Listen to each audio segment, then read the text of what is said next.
Dejansko je Slovenija tik pred tem, da pravzaprav razširi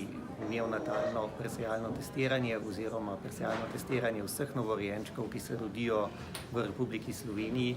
iz dosedanjih 2 bolezni na več kot 20 bolezni, prav tako iz kapljice krvi, ki se jo vzame približno 3. dan po rojstvu.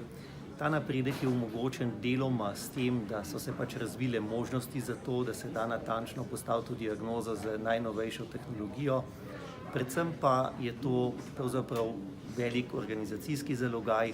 za katerega je morda Slovenija rabila kar nekaj časa, vendar se pa je pod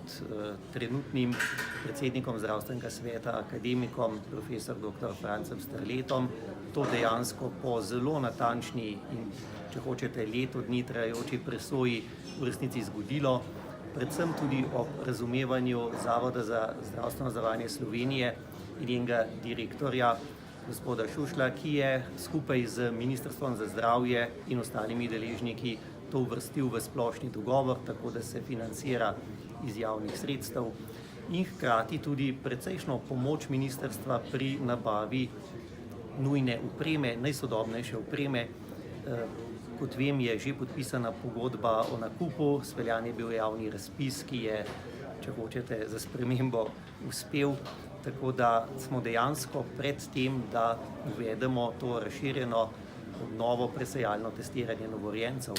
Ključno je še, da bi Slovenija zmogla uvesti enoten informacijski sistem, tako da bi ta vzorec vsakega novorojenca v Sloveniji imel tudi že črtno kodo, ki bi potem seveda sledila skozi celoten proces tega neonatalnega presejanja novorojenčkov do končnega izvida, tako da bi bila seveda sledljiva kakovost tega in da bi vse potekalo skladno z standardi, ki so v sodobni medicini nujni.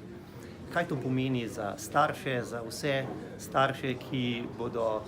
doživeli to, po mojem mnenju, največje veselje v življenju, da imajo novorojenca? Pomeni, da bo, ne da bi pravzaprav kaj dosti vedeli, razen tistega odvzema, sistem pretestiral več kot 20 najbolj pogostih vrojenih bolezni, ki jih znamo zdraviti ali zazdraviti. Se pravi, strogo seveda je to presejanje usmerjeno samo na bolezni, kjer ta hip znamo pomagati,